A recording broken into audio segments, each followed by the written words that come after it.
Yes, yes, Mm-hmm. yes, yes, and yes.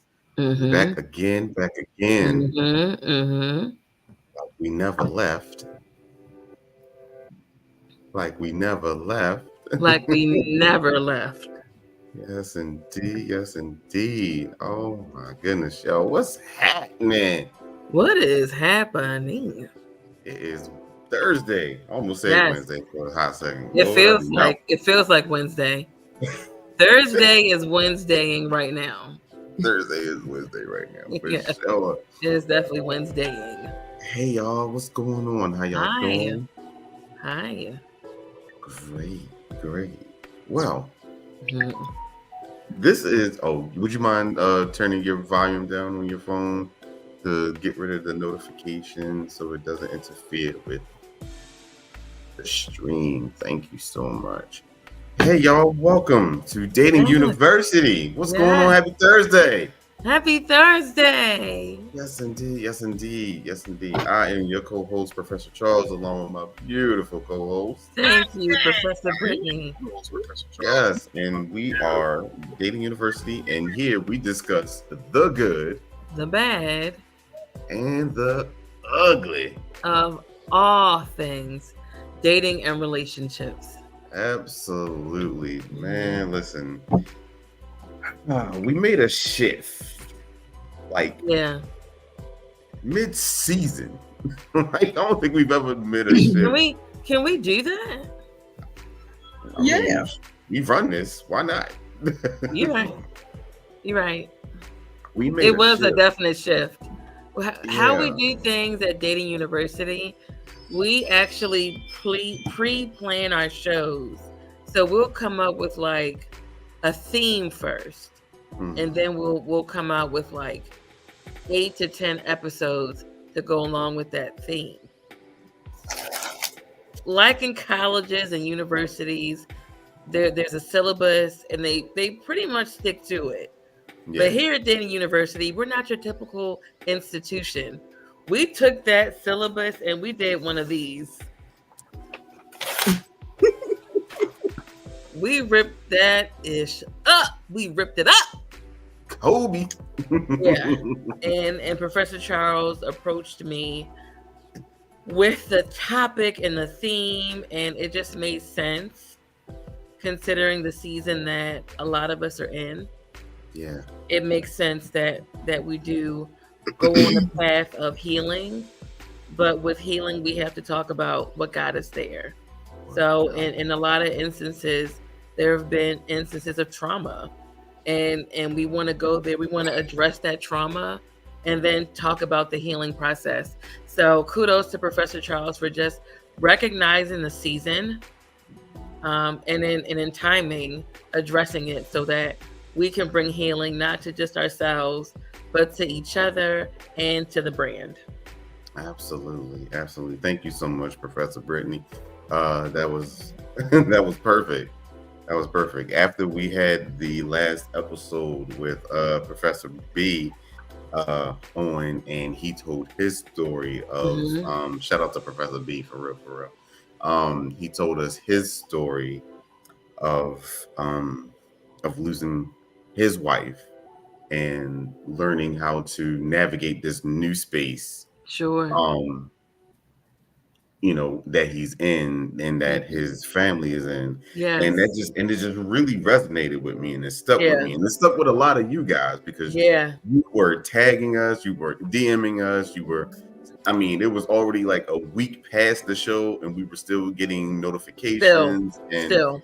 and just kudos on how great of a show that was. Yeah. And it just so happens I talk to our guest that's on tonight, and we'll introduce her in a second.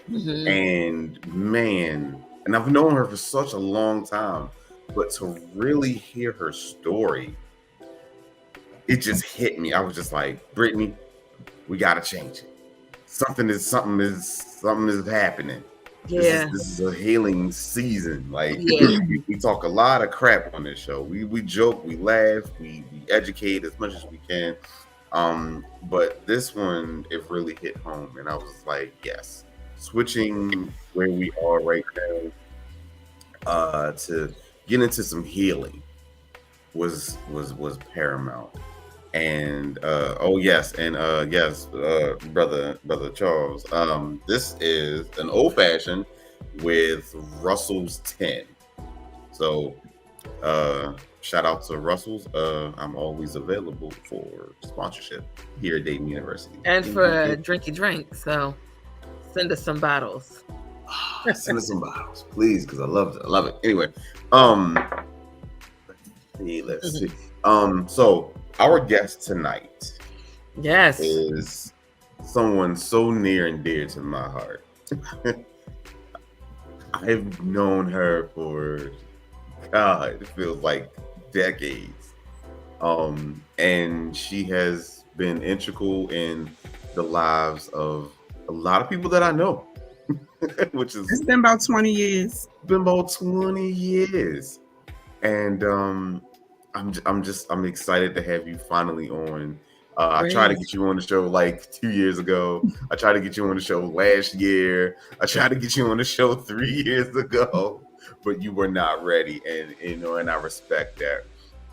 But now you are ready. I want to introduce everybody to Sharrea Brown. She is, yes, clap it up, clap it up, clap it up, clap it up for her. Clap it up for her having the courage to finally come on the show. Yes. If you're watching or if you're commenting, put some hand clap emojis down below so that you can show her support. Hey, and our baby watching. Hey, Joy! Okay.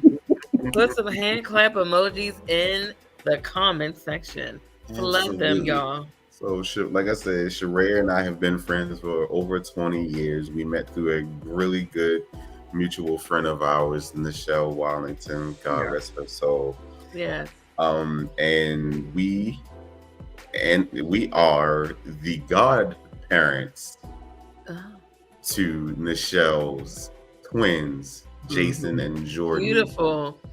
And we have just gone through all these things with them over the years, and it is amazing to have people so close in your circle that will rock out with you, through the thick and thin. Yeah. And I just really want to give you your flowers. Yes. For such a great godmother. Thank you. To our god kids. Beautiful. So yes, you are a pillar.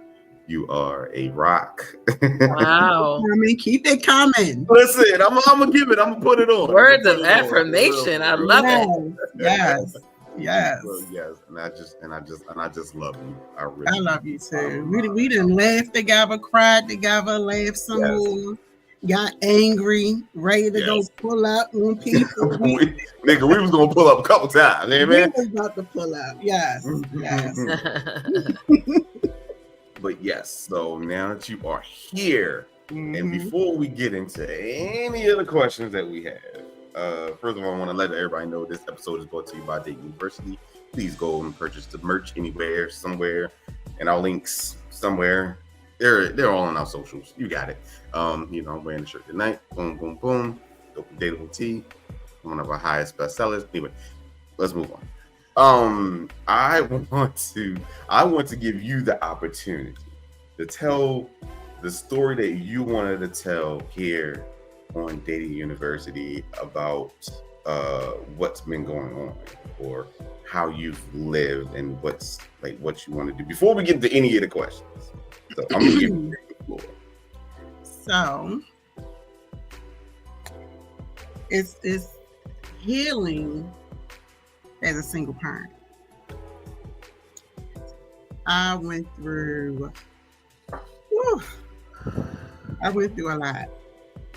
a lot from thinking the fertilizer, that's what I call them.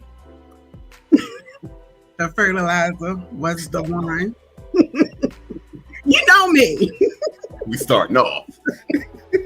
Thinking like, this is it. This is it. I had Paige at 37. Yes.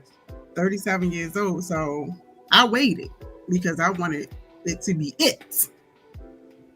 And once I got pregnant, I just knew it was it, and it wasn't.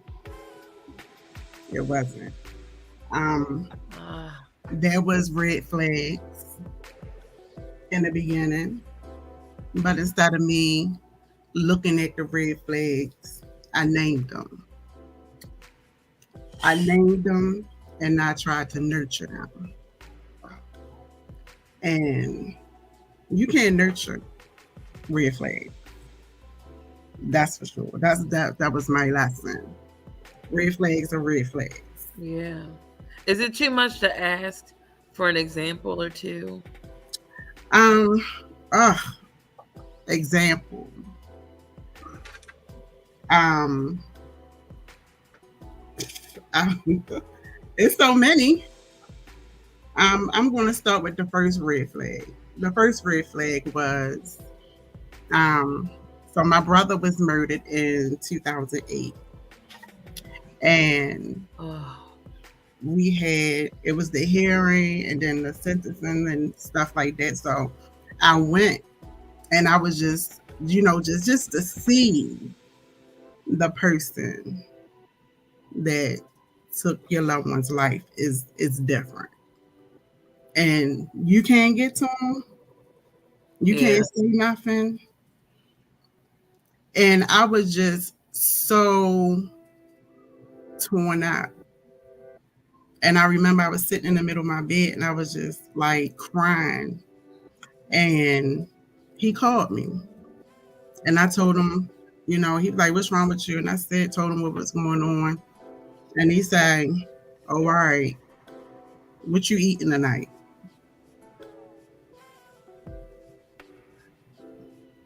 Yeah, that was the first red flag. And I said to myself, Ooh. "Oh, this is something he never dealt with, so he don't understand." Grace, extending grace. Sure. He don't understand. He don't understand. He don't know the relationship I had with my brother. So I'm just going to give him a pass and then tell him, you know, throughout the time we're together, how much I love my brother and how what type of relationship we had.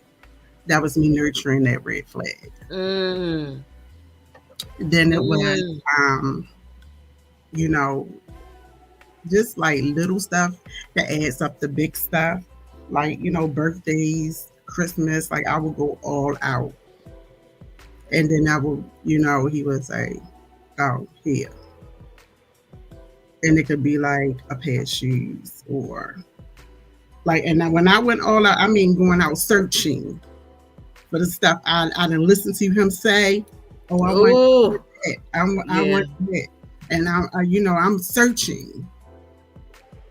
I remember one time he was telling me about this chessboard that was at Pier 6. Was it Pier 6? Pier one. Pier Here, 1. Yeah, that. Oh, the quality. And seriously. and I'm searching for this chessboard. And it was like big pieces was big and everything. It was every bit of 200 or something dollars. I'm searching for this chessboard to give to him for his birthday. I gave it to him. So his birthday is in April, mine is September. I got a knockoff Michael Kors bag. You said a Michael Kors bag? I said a knockoff, put knockoff in front of it. Michelle Kors then. Maybe not Michelle. Mitchell. Mickle. Not Michelangelo Kors. It was a turtle. Red flag. Oh, no. And he just don't, know how to shop for a woman. That's He don't real. know, Yeah. the That things is I real, like. Sharrea. That's real. So I named that one and tried to nurture that. Whew, that's real. And then there was the major one that God put in my face. And like, if this don't snap you out of it, it was the loss of my son. So I had my son, I think I was like almost 5 months because my next appointment I was going to be finding out the sex. So water broke and had to give birth. Devastating because they told me there's nothing we could do. And everything, the way they talked to me was so routine. Like they done said it plenty of times. And it was like, there's nothing we can do. The baby may be the fetus. The fetus may be born alive, may not. It's up to you. Do you want to see him, or once the fetus come out, do you want us to take him right away, or do you want to hold him? He said, take him. I said, no. Now, going through this process, when I had Dylan, he was born alive. And they said, okay, he's alive. Just got a few minutes because there's no oxygen, no nothing. So they wrapped him up and I'm holding him and I'm like crying. And I'm trying not to cry because I want to see him. And I'm looking at every part of him, every part. Like he was a little alien head and skin, you can see like the veins and everything. And I'm looking at my baby and I don't know what's going on around me. I couldn't tell you what's going on around me. All I know is that they were saying, we can't stop the bleeding. We need to do emergency surgery. And they took him away. They sent me to the ER with a procedure that was only supposed to take 20 minutes. Took almost 2 hours. And I was in recovery. And when I came back from recovery, I was like, where is he? Is he still alive? And the doctor checked him and said no. And I broke because all that time I was gone. Yeah.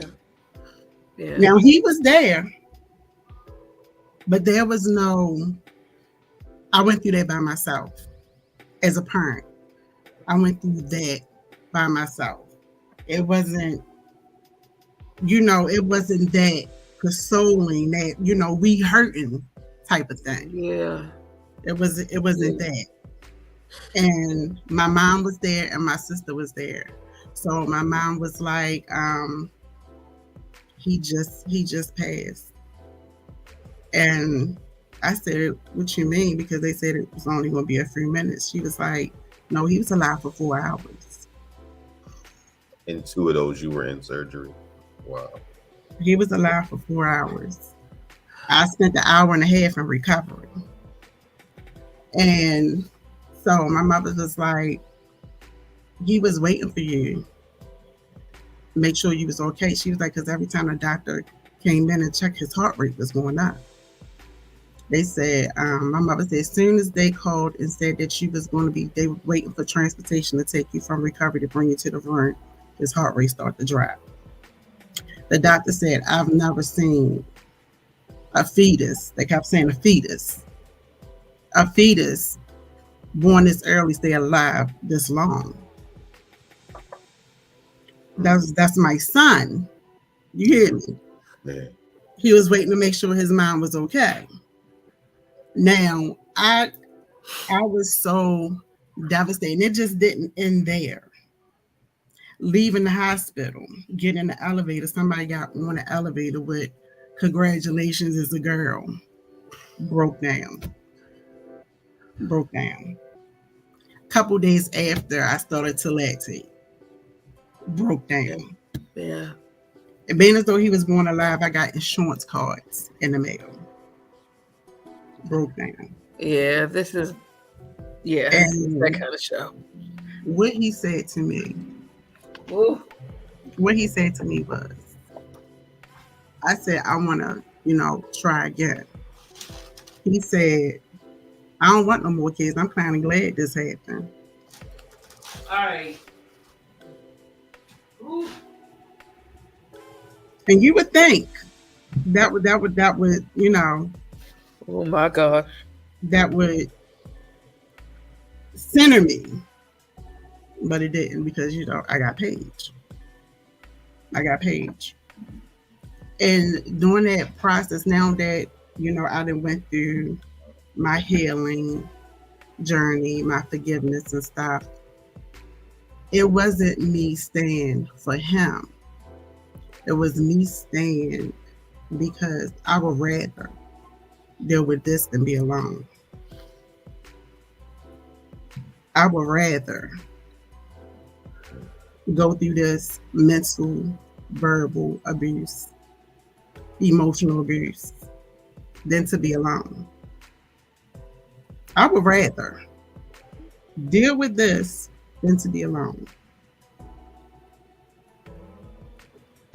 So, how I started after when I was about when I got pregnant with Paige, I knew I was done. I was ready to pick up and leave. I had a plan.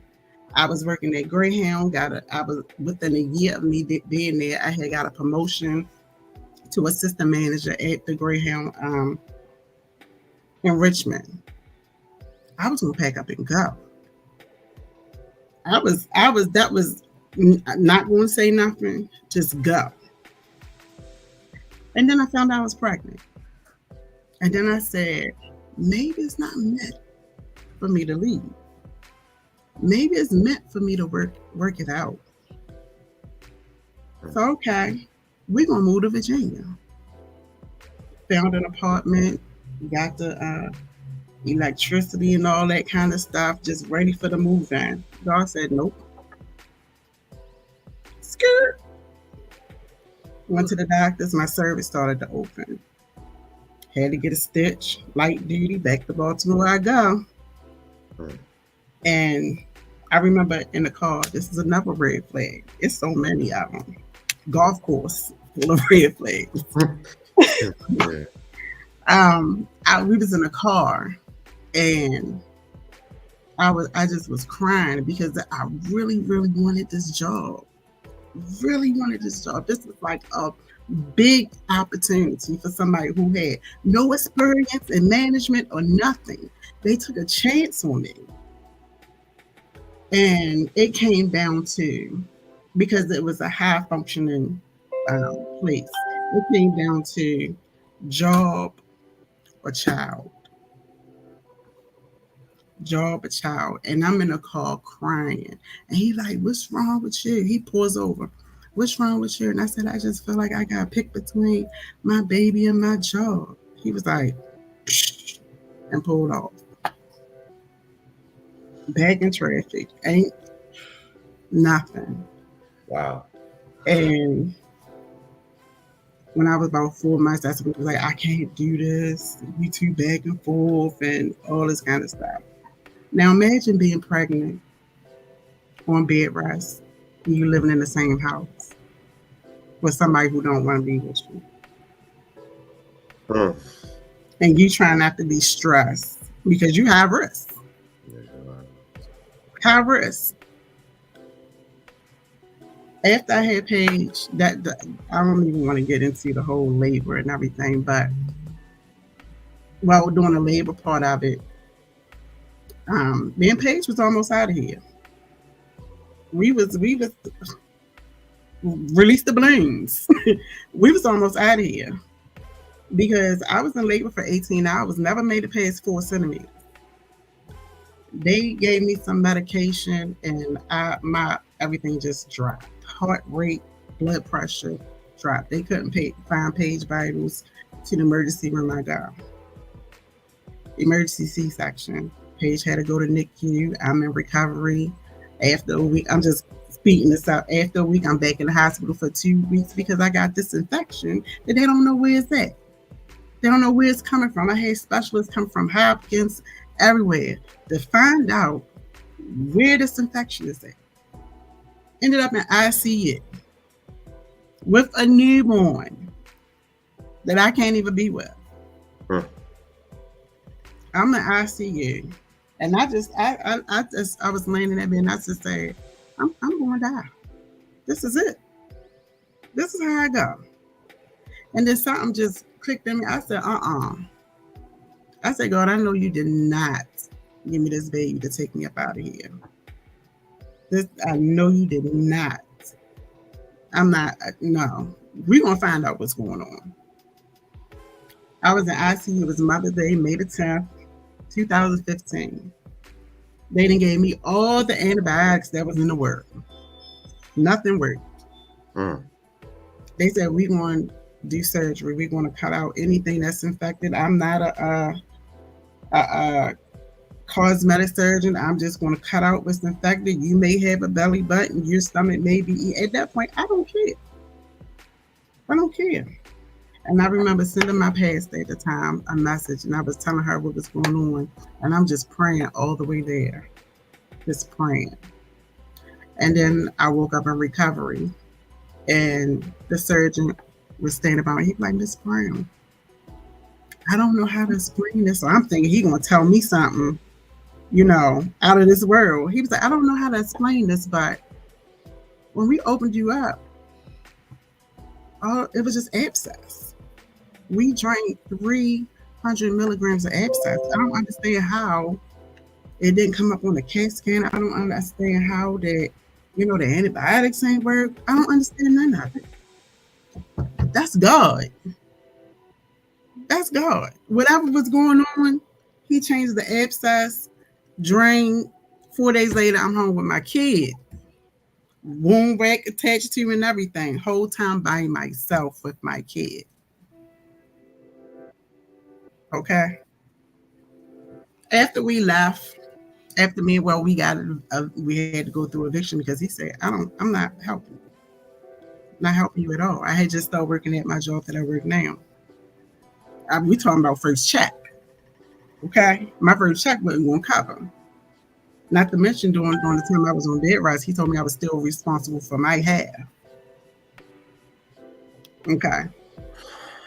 So I had to move back in with my mom. And that's when I fell into the deepest depression. The deepest. All I would do was go to work and come home. Go to work and come home. I barely talked to anybody. I didn't go out. I didn't even care about my appearance. No makeup, no hair, no eyebrows, no pedicures, no manicures, no nothing. Shower, work clothes, go to work, come home, house clothes. And I'm talking, this was going on for about 6 years. 6 years. Wow. 6 years of this deep, dark depression. I didn't like myself. I didn't love myself. I love my daughter. She kept me going. Paige is a different kid. Listen, my baby he's such a sweetheart. Paige is a different kid. And I was, taught to her about God and everything, but I taught her about God, but I wasn't installing it in me. He was not welcome in my dark place. And one day I woke up and I just was like, I can't. Paige is getting older. She can't keep seeing me like this. And I started to go out. I started to get my hair done. I started to get nails done. I started to look presentable, but it was still inside. That pain was still inside. And I tried to go back to the normal Sharrea. And it was working for a couple years until it was last year. My pastor had a forgiveness thing for Bible study. We went through this whole forgiveness thing. That F word. As a Christian, that F word is like the worst. I try to miss those Bible studies. I try to miss those Sundays because that F word. honey, let me tell you, when he said that, and Uh, I was on, we was on Zoom, and he said we're gonna talk about forgiveness and the meaning of forgiveness and how God feels about forgiveness and this that. And I'm like, oh, I don't need that. I'm good. Mm, And I'm listening to people talk about certain things that happen in their life, and I got so angry. I'm sitting there like, why don't they just shut up? mm. Shut up. Don't nobody want that. I mean, you here now. Just shut up. And I was just so bothered. I typed and I was like, I'm logging off. This ain't for me. Logged off. you And I type that? yeah, yeah. And let me tell you, me and my pastor and first lady, we have our relationship go back over 20 something years. Over 20 something years. And I typed that in the group. So most of the people that's in my church that I've known. So logged off and I laid in the bed and I'm crying. Mm, I don't even know why I'm crying. I'm angry mm, because why? I don't need this. Went to work the next day. I'm crying, driving, crying. And um my first lady, Lady C, she sent me this video with Sarah Jakes what's her name? Roberts. Yes. And she Yeah. was talking about trigger warnings and stuff like that. I looked at it like, And I told my parents, I said, I can't do this. So I'm just gonna have to I come back to church when y'all finish with this. yeah. And my pastor was like, no, God said it's time. Oof. God said it's time. Let God work. So I said, okay, God, this is what you want. What you want me to do, this part of my journey. Then all right. And when I say okay to God, everything, when I tell you, everything started to come up. Everything that I used to say, oh, I'm gonna pack this up, throw that in the ocean. Honey, the well was dry, the ocean was dry, and everything was there.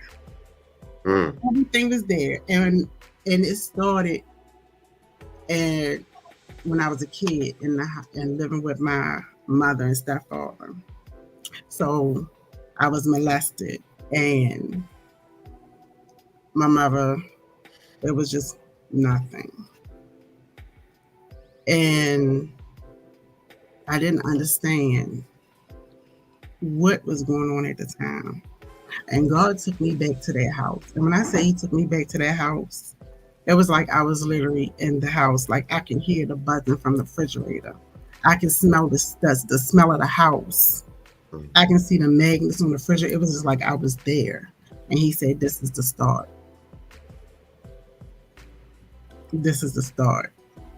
And He started to bring stuff to me.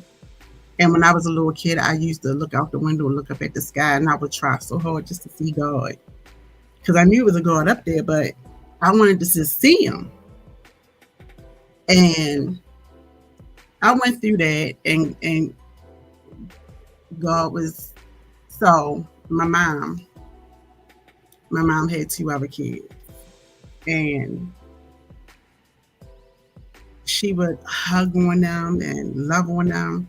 And then when I would go in for a hug, it was like, go ahead over there. I would get pushed away. What brought me to as an adult, I'm not affectionate. Oh. And it's been in relationships that I was in, oh, I wouldn't affect don't and I'm getting better at it, but it's still like I won't initiate a hug, but I'll receive one. Mm-hmm. So and that's where that affectionate, you know, came from. That's where I was in that. And I had to cut off all emotions. I had to cut off my emotions. Like everything had to be tucked inside as a child because I couldn't speak my mind. I couldn't say anything. It was, if I wanted to say, well, this is going on, shut up. I couldn't explain nothing. I had no voice, which took me into my relationship. I had no voice. I wouldn't speak my mind for the sake of, oh, they gonna leave, or they gonna be mad, or whatever. Mm, I wouldn't mm, speak my mind. Now, anybody know me, know I ain't got a problem with speaking my mind outside of anything else. But in a relationship where my words may jeopardize my relationship, I mm. wasn't speaking. If I gotta point out something wrong that you how you making me feel, I'm not speaking it. It don't I don't matter. You matter. Mm. So all of this was coming Many up. people have gone through that. Jesus. All of this was coming up. And one day I woke up, so I gotta be to work at 3:30 in the morning. So around two something, God said, I want you to look up these words. One word was nurture. Mm. So I looked it up, read the meaning, and I was like, okay. So he said, now forgive your mother for what she neglected to do. Whew. And then he said, and forgive the ones who neglected to do this to her. All right. Okay. And the next word was, um, I supposed to have my book out. The next word was, uh, what was that word? I can't even think it up what the word was. Oh, provider. Provider. I had to look up that word. And he said, now forgive your dad. Forgive your dad for what he neglected to do. And forgive those who neglected him on this. Ooh. And I'm like, but them people don't have nothing to do with me. Hmm. But it was a domino effect. Yeah. Learned behavior. Yeah. So when I was about 8 months pregnant, I confronted my mother about for the second time, confronted her about the molest. The first time I said, you doing all this to find out if he cheated, but when I told you he was molesting you, you did nothing. And she said, well, I had 2 kids to take care of. Exactly. Exactly. So I was the sacrifice. She sacrificed me to keep the house, the cars, and Yeah. everything. But let me tell you how God works. Because I can't even be mad at her for that. Because he took me to her as a child. Mm-hmm. 10 years old, her mom died in the house, had a heart attack. They was in the house, thought she was asleep. Thought she was asleep. So she was in there. She's the oldest of 5. And she had 2 aunts. They didn't want to separate the kids, so they would take turns, going over the house. Who taught her how to be a mother? Nobody. Nobody taught her how to be a mother. Nobody taught her what it was like to have your own.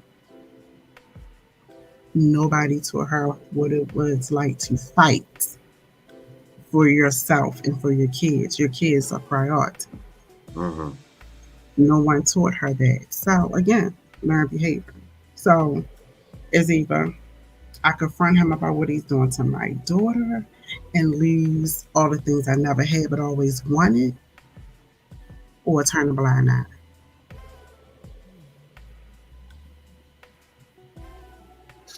So I was a sacrifice.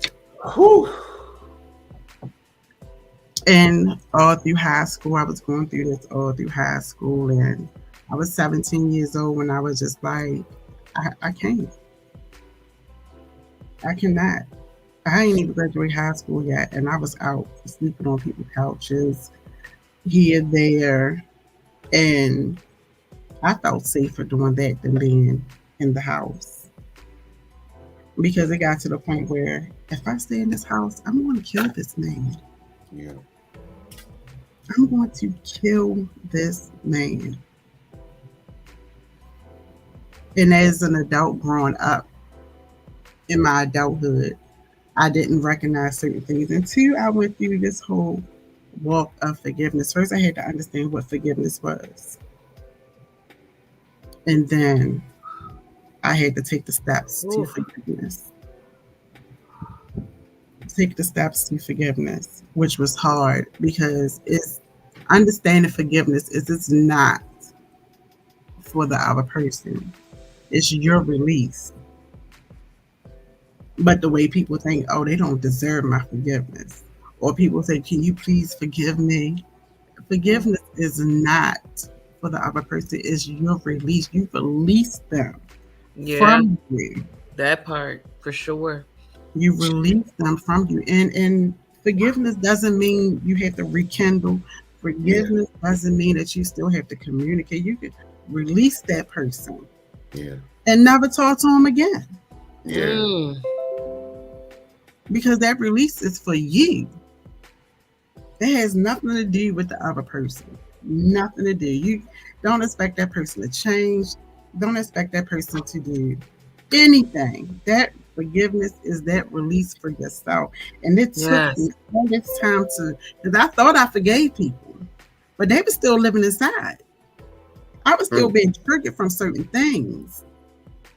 Ooh. I mean, 0 to 10 in a minute because a smell, a Ooh. word, a song, a phrase, triggered, angry. Couldn't nobody, I can be driving, couldn't nobody better not blow their horn at me. That's how triggered I was. A horn blown at me. I'm ready to get out the car. Mm. I'm ready to bust windows. Oof. Yeah. So during my journey of forgiveness, like I said, I have a special child. And I'm not saying that because she's my child, but she has a gift. She has a gift. This girl will look at me during a time in my deepest depression. Mommy, I love you. Mommy, you beautiful.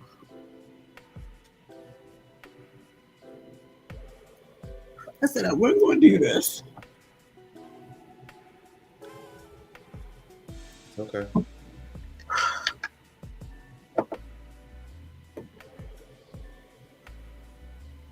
Sorry. Yeah, but God knew what he was doing when he gave her to me. No matter who the father is, God is the father. Hmm. That's why I call him the fertilizer, because that's all he did. He just did his part. Well, no matter who the who the person is, what they got going on, a man is going to the fertilizer egg. That's what they're going to do. So that's he did his part. And the way that I'm raising Paige, it has to be God because I don't know what I'm doing. I would not say that. I, I just said, I said, God, just help me to be the mother that you want me to be to her. Give me the things to say to her. Tell me what to teach her. How you want me to bring her up? How do you? And that little girl, she's nothing like me, but she's everything like me. She's yeah, she is. Yeah, I yeah, she is. mean, she just the other day, Monday, when I tell you somebody was gonna be like, you have received the collector from the women's detention center. So Paige Dad's birthday was Saturday. And I ain't, it wasn't on my mind. And I just so happened to be on Instagram and I seen his girlfriend. Because me and his girlfriend are Instagram friends. I know her since, you know, growing up. And she was like, happy birthday to the love of my life. And I said, oh, shoot. I said, Paige, I said, you know, did that birthday? She was like, April 14th. I said, no, it's the 13th. I said, because she's punished and she can't use her phone. So I said, when we go home, you can call them. So she said, I said, or not, Or you know, not.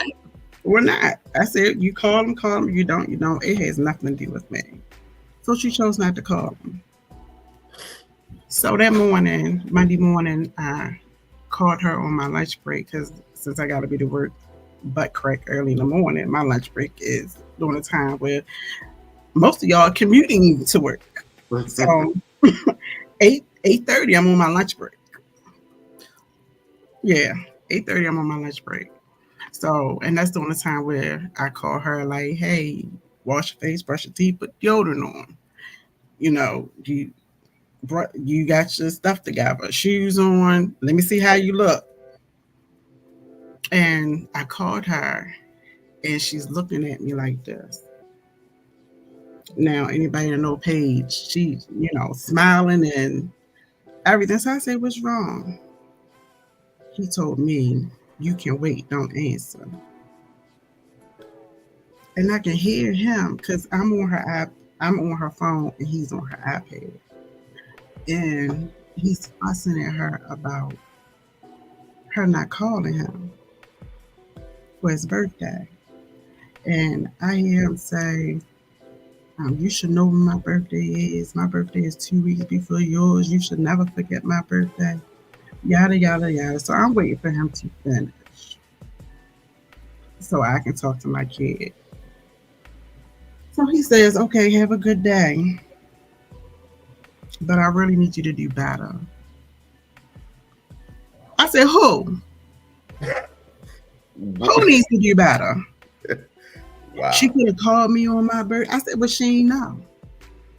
Well, you could have reminded her. I said, your birthday has no significance in my life for me to remember or remind. Well, it ain't about you. I didn't say it was about me. Well, as a parent, your responsibility is to teach her. I said, oh, we want to talk about parental responsibilities? I said, I'm doing both. I'm teaching her I'm doing everything. I said, I got a lot going on. Well, I got a lot going on too. I said, a 9-year-old child ain't one of them. He really expected a 9-year-old to really remember birthdays and then B, call. 9 years old. Remember, she had the opportunity to. She chose not to. And once he hung up with her, I said, Paige, are you okay? And she said, yeah. I said, you hurt your family? She was like, yeah. Because he told me you can wait. I don't like that. Don't nobody talk to my mother like that. I said, you did right. You answered the phone. I said, but what I want you to know is it's not your fault that you didn't call him. He didn't tell you. He didn't teach you that that was his birthday. He didn't teach you that. I said, but then I want to apologize to you for talking to your dad like that. I said, I'm going to because I don't usually talk to your dad like that. If I'm upset with him, I ask you to text, whether he read it or not, respond or not, at least I get it out. I said, but I'm not going to sit around and let somebody blame you for something that's their responsibility. Mm-hmm. I said, you keep being you. Mm-hmm. I said, you don't change for him. He has to change for you. It's either he learn you or he don't. But you remain the same. I said, what are you? She said, a leader. I said, there you go. Have a good day. You make sure you put deodorant on. Make sure you brush your teeth. And that's the type of conversations I have with my kid. Whether I break it down to the best of my abilities for her understanding. But that fertilizer,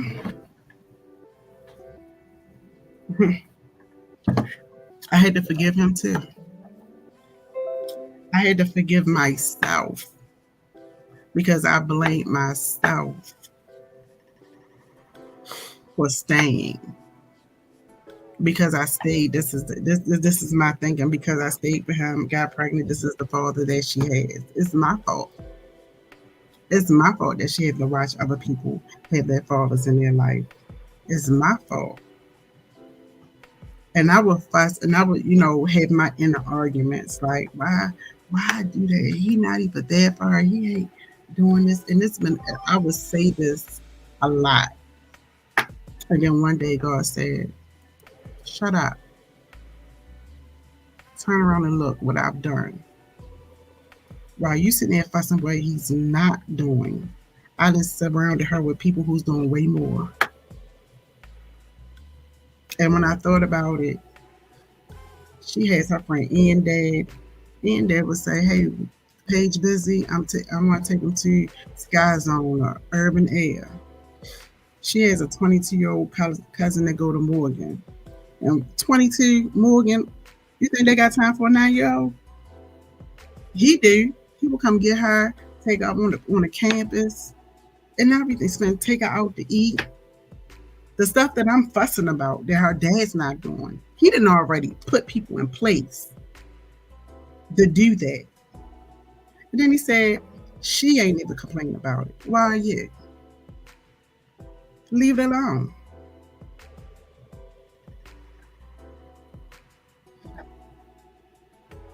Leave it alone. And the other day, I was like Monday, I was so mad. And God said, you cannot allow somebody that's not a part of your journey disrupt you like that. You allow that, it's a setback. I can't afford the setback. I cannot afford to set back. I asked God to and this was a tough one, to remove anybody out of my life that serves no purpose. And when I tell you over 20-year friendships, people I used to talk to every day, I haven't talked to them since last year. December, October, November. Just without a reason. And I felt like I had to, Listen. I felt like I owed them an explanation. God said, this is just shut up season. You don't have to explain nothing till I speak for you. You continue on with your journey, your walk. And when I'm not fully healed because I still have my triggers. But I don't go to 0 to 10. I may go to 5, a low 5. Listen, that 5 is a mean 5. I go to a low 5. And just like I told Joy, I said, I'm working on myself because, I be telling Joy, like, you go just do this. And she like, I'm calling God Daddy. Listen. I'm telling God Daddy what you said. Look, she's talking about amen. Because you know she will. She will call me. Yeah. And I'd be like, Joy, I'm trying. But I'm just like I said, I'm not fully healed, but I am nowhere. Yeah, I go to therapy. One day, when I was in therapy, and the therapist said, "You ever think about medication?" I said, "I don't need no medication. Not a near bit. I don't need no medication." So one day, Paige, my mother told me something about Paige, and I was like, "Well, Paige, why you ain't told me?" Because I didn't want you to get mad. And when I thought about it, I did. I was like, I do get angry quick. I get angry quick. And I snap and I yell. And it'd be unnecessary. And I went to the therapist. I said, listen here. What can I take to not make me feel medicated? I don't want to feel like I'm medicated.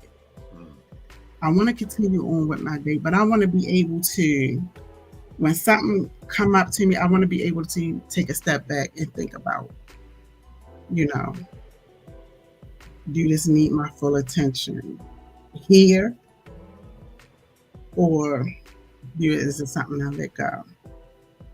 So she gave me like two different medications to research on, and I did my research like 3 weeks. I'm going to Google this and research this and found one medication, and I can say it's working. I had an incident with her being sneaky in line, and I wasn't even angry. I was more so disappointed, and I talked her to sleep. Okay. Mom, can I just go to bed? Mom, I'm sleepy. Can I go to bed? I said, go ahead. So when she woke up the next one, I said, and another thing. But sometimes you gotta do what you have to do. I'm not saying medication for everybody, everything. It may work and because I was against it. But if it wasn't for, I don't ever want my child to have to go to somebody else. Yeah. I want her to be comfortable with coming to me and telling me any and everything, despite what she think I may react. I didn't have that with my mom. I couldn't go to her with certain things. And I don't want that with my kids. I want to have I'm still mommy. We not she said, you my best friend. I said, not yet. That takes time. Not yet. Well, when we gonna be best friends? I said, when you got rent, when you got gas and electric, when I can come to your house, throw dishes in the sink, put the tissue on the floor. When I come, then we can be best friends. But right now, you still a sponge. And that's a great point. And if you don't mind, I do want to ask one question. Because Darius, I mean, brother, you here with me. How do you prioritize your self-care and your well-being while doing everything that you're doing? And what tools, what practices do you have? Great question. That are like helpful to you. Wow. I just started my self-care, and it took a coworker to ask me a simple question. What do you do for yourself? And I said, what you mean? She's like, when you get off of work, Paige is still in school, right? Because I get off at 12 o'clock. She said, Paige is still in school, right? I said, yeah. She said, so during them hours in between, what do you do for yourself? I said, take a nap. So she said, okay, but what do you do for yourself? And I didn't understand what she meant, because I've been in mommy mode for so many years. What does that mean? What you mean what I do for myself? So she said, example, when I get off work, I go to the gym. I take classes.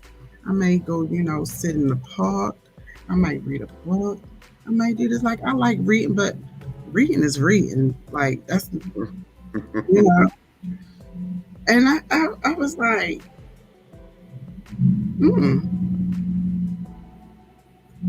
I don't do nothing for myself. And I sat back and I thought, I said, I don't do nothing for myself. And it was just like an eye opener. Yeah. I don't do nothing for myself. Down to going shopping. If I go and pick myself up something, I'm picking Paige up first. If I don't have the money to buy both, she get it.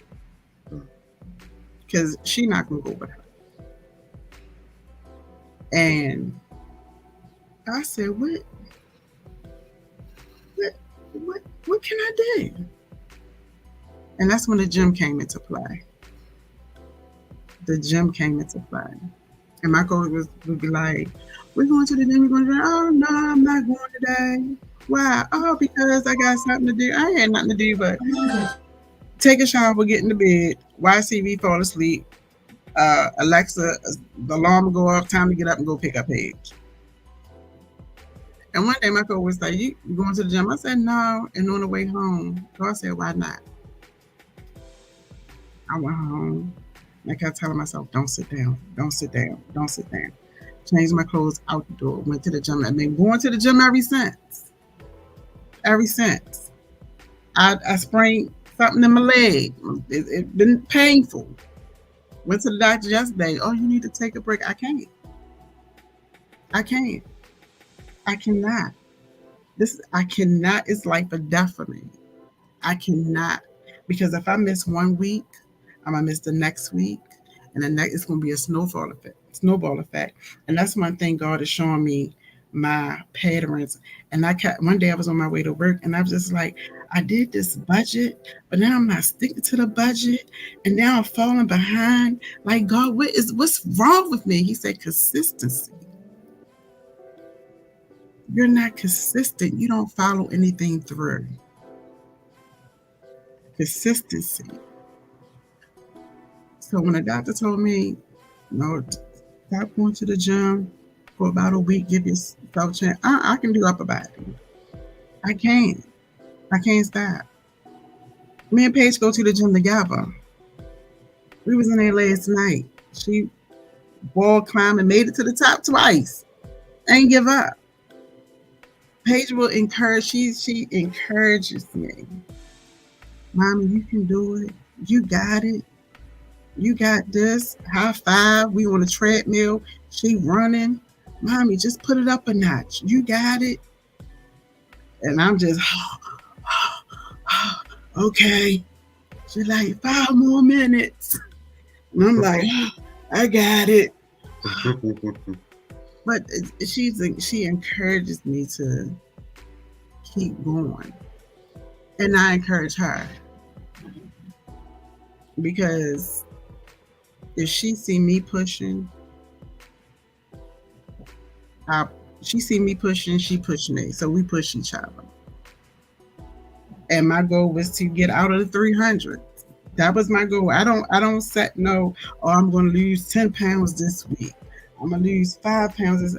My goal was to get out of the 300s, whether it took me a year to get out of the 300s. I got out of them 300s. Okay. I got out of them 300s. And I asked God, like, okay, so how am I going to do this? Because what I did before ain't work. So now what I do is I weigh myself weekly. If I gain, I can think back to what did I eat to make me gain these 2 pounds. Mm-hmm. Then I can go back. Oh, I can't eat that. I maybe have to, cut that out. Eat that once a month or whatever. But my breakfast is oatmeal every day. Scoop of peanut butter, oatmeal every morning. Sometimes for lunch. Sometimes that's all I eat during the day. Protein. And I don't snack like I used to. Like the difference is now is that I'm getting to know the Sharrea outside of the trauma. The Sharrea outside of the trauma. So I can't even introduce myself to nobody because I'm still learning me and who I am outside of the trauma. Just like I always look at Paige and I said, maybe that's how I was supposed to be. If I wouldn't have went through what I went through, maybe that's how I was supposed to be. That spirit that she has. But being as though I went through what I went through, it was tainted. And my God. I learned all these bad and negative behaviors. I didn't learn how to love myself. I learned how not to love myself. I learned how to, if I didn't have a man to validate me, then I was nothing. That's what I learned. if I didn't have somebody there, and it didn't even have to be a man, it was just somebody. If somebody didn't tell me, "Oh, you look nice today," I'm ugly for the whole day. If somebody didn't tell me, if I spray perfume on and nobody said, "Oh, you smell good today," well, this perfume ain't working for me. But today, Sharrea, I don't need nothing for nobody. I don't need nothing for nobody. I look at myself and be like, I love it. gray in the eyebrows and all. Like, I love it. Yeah. so I am healing. I am healing. And just like God showed me when after I had my surgery done and I had the wound back, I had to heal from the inside out. And that's my process, healing from the inside out, because I had so much stuff in me. And oh, I didn't want to leave this out, but like my biological father. So my biological father, he's alcoholic, drug abuse, and but very talented. Can play the drums. Messed up a career with he was a drummer for Shaka Khan. But getting high, messed that up. He molested me. So I was molested from my stepfather and my biological father. But the excuse I gave my father was because he was an alcoholic. So during my process of forgiveness and healing, God said he an alcoholic, but that's still the same person. And I confronted my father. And this is what you done to me. My older sister was here, and I didn't even attend on. That wasn't a plan for that day or nothing like that. It was he called and bam, that's what happened. And he called me a coward. He called me something else, and I didn't care. When I hung up the phone with him, I haven't talked to him since, and I'm fine. Wow. I'm fine. Wow. I was the link to my other siblings on my father's side. Daddy said, call him. Daddy want to know how you doing. My older sister's on here. She listening. And I was the link. I was the one to, God said respect your parent. But then I had to realize respect doesn't mean that I have to have a relationship. I respectfully back off. Respectfully. I told him what it was, what he did. I know what you did. I remember what you did. Whether you was drunk, high, I remember what you did. And I just had to say that to him. My stepfather not here. He passed away. But I was able to say, this is what you did to me. And I didn't cry. I didn't have no breakdowns. I was looked at my sister and was like, what are we about to do? and have not talked to him since. Now I don't want to interfere with the relationship with Paige and other family members. Um, I told her the difference between him being drunk and him being in his right state of mind. There's no alone time ever, At all. ever. But Paige don't need to talk to him because she knows. She knows if that spirit ain't right. Yeah, she gone. She knows. But I have grown so much And when I just like look back on how I used to be, Mm. how I used to be, Yeah. it's like on the outside looking in, and I just want to hug that Sharrea and be like, girl, you gonna be okay.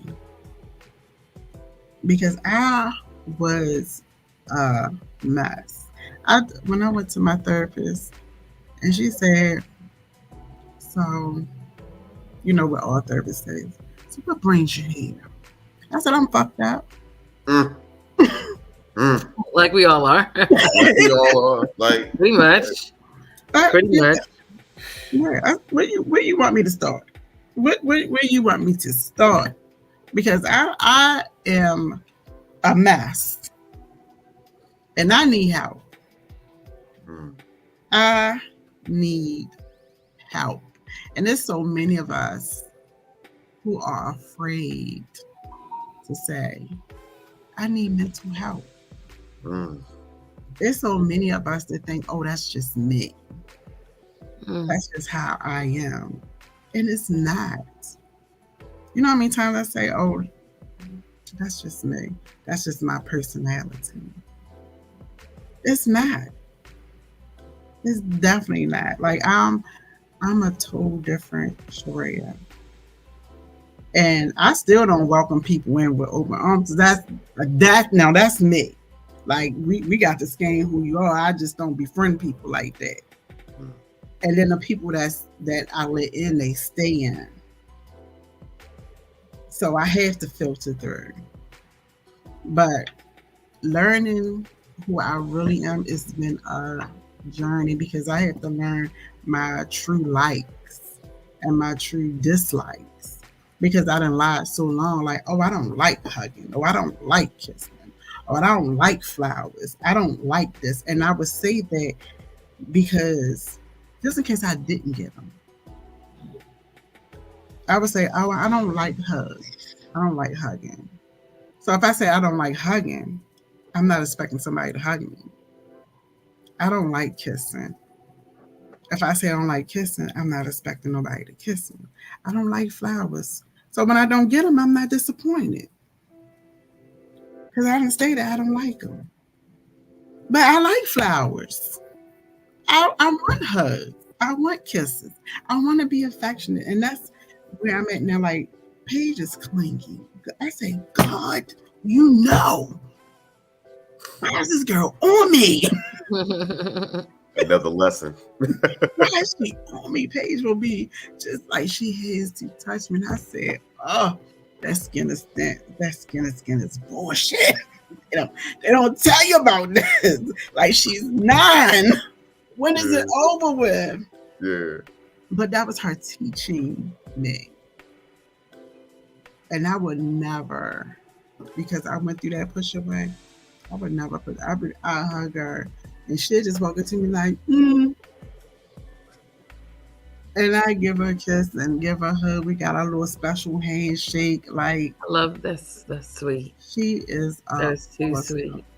kid. And I had to tell her, like, because at first I was trying to build a relationship with her father's side of the family. I was trying to build it.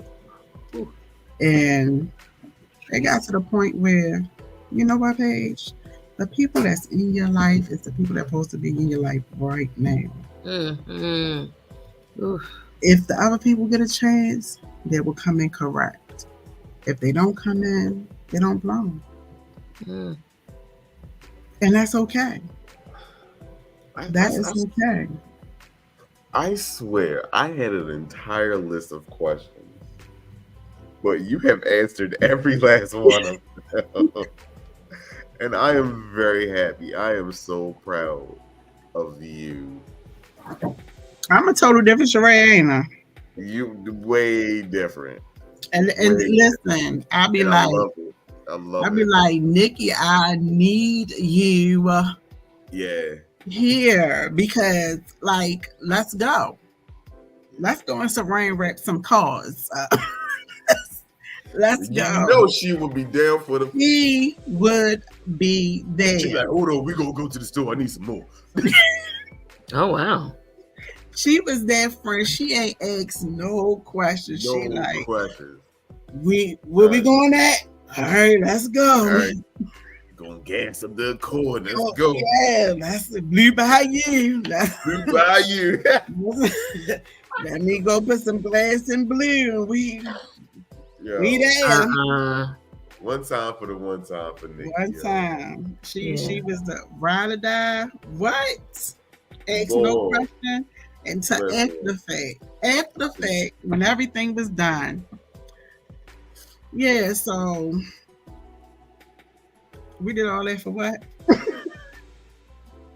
Your job is done. Job well done. We thank you for just being open and vulnerable, Yeah. and for sharing your story on a platform that millions, I believe millions of people view. I'm claiming it. Amen. And just to put it all out there with no cut cards. Nah. Here at Dane University, we believe in just being yourself, being authentic, being genuine, being transparent, and saying whatever you feel. We don't believe in censorship. We don't do hate speech or bullying. But outside of that, be yourself. And so we thank you for just being yourself tonight, no matter how heavy it got. Because there are moments where I'm like, this is heavy. As an empath, it got a little heavy. But God is good. God is a restorer. Yes. And God mends the brokenhearted. I'm acting like I'm in church, but I mean, we're here with that. This is who we is. This is. Yeah. Yeah. I just want to encourage people that, the viewers that's watching, like, don't think that you are healed. Know that you are healed. Go talk to somebody. It's okay to open up old wounds and heal from the inside out. It's gonna hurt. It's gonna hurt. It's gonna hurt. But the healing process is so good. Yeah. Because you get to know yourself, the true you, outside of the trauma. Yeah. And when you have your scars, you can talk about, like, just like I'm talking. I'm not shy about talking. The only thing that make me break down is talking about my kid. That's it. And it's not sad. It's because God gave me her. Like me after all I done been through, I got blessed with what? God is amazing. He is amazing, and He is there. All you gotta do is say, God, I'm ready. Give Him a yes. That's it.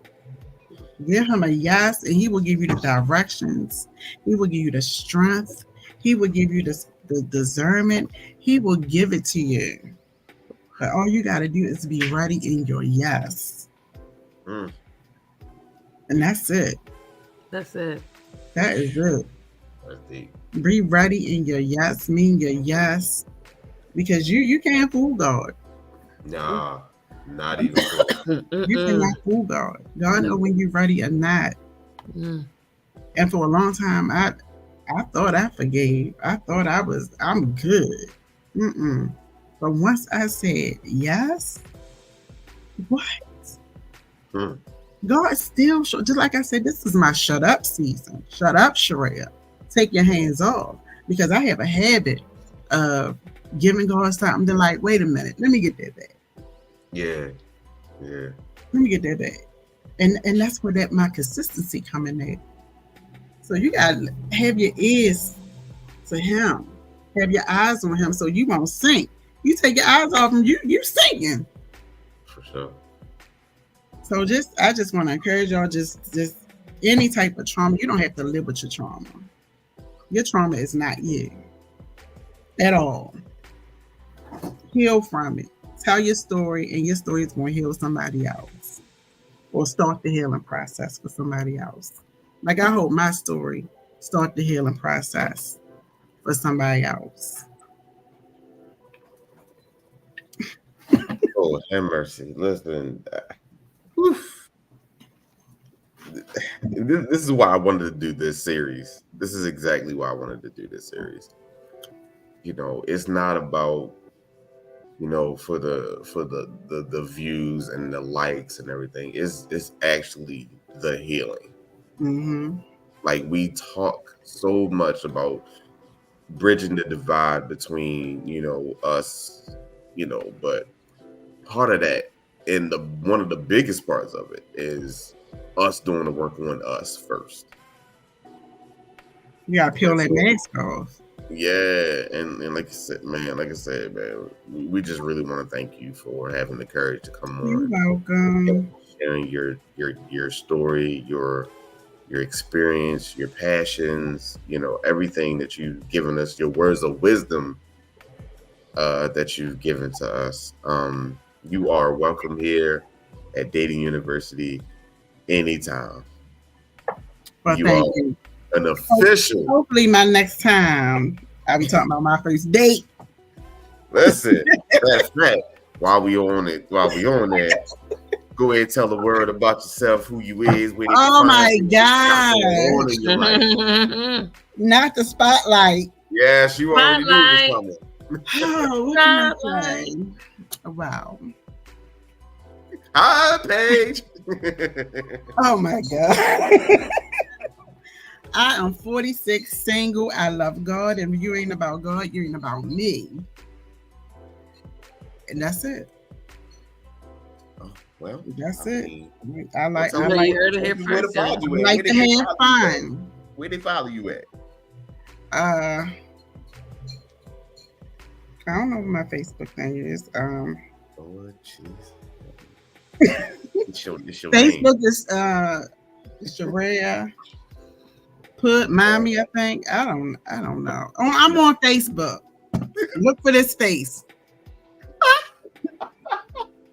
I'm on Instagram. I love it. I'm on Instagram. Type in Sharrea and look for this face. I can't. Look, we're gonna let y'all go, man. We love y'all. Sharrea, so much thank for you for everybody coming tuning again. You're welcome. Yes, thank y'all for tuning in to Dating University, man. This Paige has over been, here clapping. yes, she is. This Y'all, is an amazing series. Please watch out on the page. We are in the midst of our healing season. If you've lost a parent, if you've lost a child, if you've lost a friend, if you've lost a pet, if you've lost anything, and you're in a season of healing, reach out. Let's talk about it. So throughout the week, we will make a grand post just to collect more volunteers to come on the show, because everybody has a story to tell. Sure. So please, please, please, please pay attention to the show. Pay attention to the page where we'll have our announcements. Buy some merch. Please. We did our student spotlight. The first spotlight was for our first lady. We like to call her the first lady. The first lady of Dating University. And she had not one but two pictures of her in her merch. So again, we thank Professor Dee for just supporting the brand, rocking the brand, looking good in the brand. I mean, did she look good, y'all? I said, yeah, she was doing it. She was serving. Wow. Mm-hmm. So yeah, buy some merch. If you have merch and you want to be spotlighted, post a picture. Post the picture. Give us some poses. Give us some looks. We know the standard, but give a little razzle, dazzle, a little Dating University razzle dazzle. Okay. Unleash said, I see you, Paigey. We see you. Oh, Patrice found your t-shirt. Take a picture of it. Take another picture. Rock it. We need Rock to see it. Because you post them selfies, and I'm like, woof. That's how you do it, girlfriend. So yeah, take a selfie, post it so we can post you. Absolutely. All right, y'all. We're gonna get up out of here. We done took up enough of your time. Okay. So please be on the lookout for those posts. Yeah. Like Professor Brittany said, that's your homework. You know what to do. That's your Uh homework. yes, and we will catch y'all next week. Love y'all. Love y'all.